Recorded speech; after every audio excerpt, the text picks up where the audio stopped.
All right, so you know it's bad when somebody lists as their primary complaint on their paperwork that they're bedridden. So today we're going to talk about how this person who's 36 years old goes from bedridden, not being able to even sit up to ride in a car, to right behind us being able to exercise, ride a bike, walk around and go visit the shops and be able to ride in a car again. My name is Dr. Nathan Kaiser. I'm with the Kaiser Clinic and I'm a chiropractic neurologist. Today, let's walk through that whole case, understand from her initial chief complaint. We'll look at what we did to try to understand what was going on in her case, how we went about trying to solve that, and then what her outcomes were. Stick around, I hope it's helpful for you. The main complaints she had were just difficulty with being able to sit and stand and be up and around. She would have dizziness and fatigue, brain fog, cognitive difficulties. Everything was worse when she was upright. Orthosciatic intolerance was a huge part of the way she felt. Obviously, if you can't stand up, everything else becomes difficult, whether it's exercise, whether it's walking around, even trying to exercise. One of the things that Dr. Kipos had noted was that even just starting to try to exercise, she would start to feel like she had the flu, which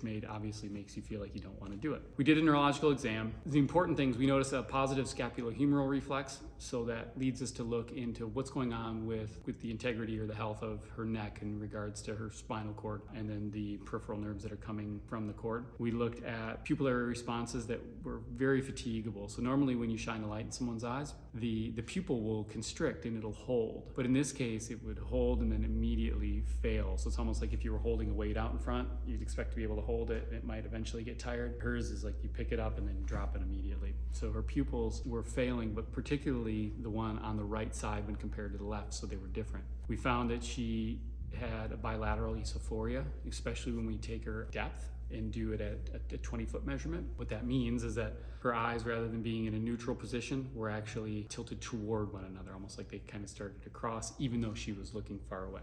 We did a lot of different tests looking at eye movements, and we were able to measure different things there that are more or less important, but they're a little more complicated to talk about. One of the things that was really helpful to look at was she actually had a significant tilt in visual vertical. Visual vertical is a thing that we measure. It helps us understand how the signals are coming into the ears relative to gravity. When I say signals coming into the ear, what I mean is we have a difference between auditory hearing, like hearing sounds, and our balance centers that really help us interpret gravity and where our head is in space. If we think about the portion that helps us interpret gravity, find that the ability to be able to interpret where straight up is dependent on how well those signals are being interpreted from either side of the head, so from one ear or the other, and how they converge in the brainstem. And hers were tilted to the side, so her perception of where up and down is was tilted. Those things were really important for us because they lead into what we then look at with the tilt test. So we're trying to understand if we're tilting someone up from laying down to standing up. We have several reflexes that have to kick in order to make that a clean process. So if we know off the bat that we've got this component of neck function that's not ideal, we know off the bat we've got a vestibular imbalance where we're not seeing normal reflexes of the vestibular system, then we can look at this tilt test through a little bit different lens. And one of the things that we noted was she had, within the second minute of tilt, she started to feel dizzy, had the urge to lay down, and we started to see that her perfusion levels were dipping, and it was asymmetrical. So we saw more of a drop when we measured it through the right side than on the left side. A bigger portion of that was that when we measured capnography, or the CO2, the carbon dioxide that she exhales. So when we measure the end tidal capnography, or the CO2 at the end of the breath, it helps to give a proxy for what is going on with the CO2 levels that are in the blood. And it's really important because the reflexes of the arteries in our brain respond to two things. They respond to pressure, so like how much blood pressure is coming in is going to dictate how responsive those arteries are. And then the other part is the responsiveness to CO2. So when CO2 levels go high, we tend to dilate the blood vessels. A lot of CO2, a lot of metabolism. We want to flush that old blood out and bring in fresh oxygenated blood. In this case, what we saw was that even at rest, when she's just laying down, the CO2 levels were low. And what that means is we're going to have a tendency to constrict vessels in the brain, which is going to make it harder to then push blood to where we want it to go. And then as we tilted up, those levels dropped even more. And as they dropped, the more they dropped, the worse she felt. Kind of this idea of respiratory versus metabolic acidosis and alkalosis. Basically, the amount of, or the pH that's in our blood needs to be within a pretty tight range.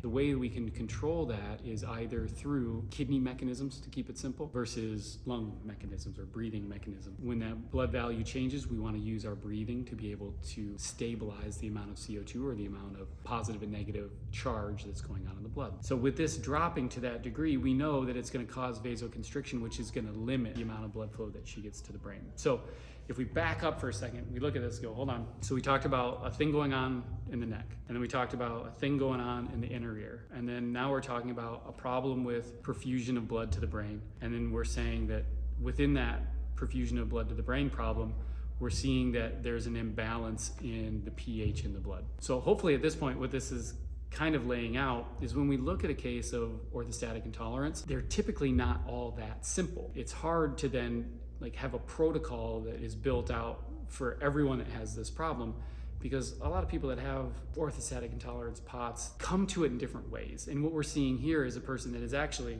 having a confluence of things that are wrong, that are resulting in basically her not being able to get out of bed, which is not the life that she's trying to live. We also had this look at, we did thermography, because when we see that hypoperfusion to the brain, we want to understand, is the same thing happening in the hands and the feet, in the periphery, all those small vessels that we have in the periphery of our limbs, is that the same thing that's going on in the brain? And we were able to see that the temperature in her fingers relative to her hands, relative to her arms, is very low. When you look at it on thermography, she's got purple fingers effectively. So taking all that information in, we then kind of assess that as, okay, she does have orthostatic intolerance, she does have cerebral hypoperfusion, but she's also having problems with cervical myelopathy. She's also having problems with this vestibulopathy. So how do we kind of match all those things to the symptoms and understand what to do? So from there, when we go into treatment, we're trying to think of how do we affect all of those things in an order that makes sense for her. So we used electric stimulation to be able to stimulate the nerves in the periphery so that we can drive activity to the brain. We did manual therapy and traction therapy with her neck so that we could improve cervical spine function and also just the flow of vasculature through her neck. We also used whole body rotation to be able to stimulate the inner ear to try to resolve that subjective visual vertical. And then we did photobiomodulation using class 4 laser to help address some of the cervical spine components as well. So we kind of have this broad approach that we're having to integrate all different parts to be able to help her out. And the outcome though was really great. It was impressive because when we did a repeat tilt test, we got the ETCO2 values were able to come up. We were able to have less of a drop in orthostasis, so she had normalized values in cerebral perfusion. And when you can do that, you can see people start to come alive. So that's when we're able to start introducing exercise. We're able to go for a walk, to be able to ride around in the car. We were able to measure an improvement or a normalization of the subjective visual vertical. She had improvements in her visual acuity, so she was able to have orthoptic eyes, or eyes that were able to aim in the same place, which helped her with her vision. That in turn helps with everything that you would navigate the world with reading, with walking around, with riding in a car. And then we also noticed that at the same time that we saw the perfusion increase in the brain, we would see that her hands and her feet started to warm up, and she lost the scapulohumeral reflex, and she's able to move her head. All of these things trended in a way that was really positive for her, both from what we measured, but also that measurement converted into very, very good subjective improvements for her that she was able to carry home. And she was able to do it actually in a really short period of time, within a month. Within that month, that doesn't mean you're done and life is good. We sent her home with a pretty intense regimen of activity to help keep that progress going that we expect she'll do, for the next months, even year into the future. To go years without seeing any improvement and have that spike going upward, it's just a super cool thing to witness, and we're really proud of how hard she's worked at it. So we wanted to share that with you, just to see that there's a different way to look at it, where we can start to understand maybe what's underlying these problems, and rather than just trying to band-aid them and try to help you manage symptoms, can we actually do things that can give you a different quality of life? I hope you enjoyed it. If you have questions, or if you want to get in touch with us, leave a comment, send us an email. We look forward to hearing from you. Thanks.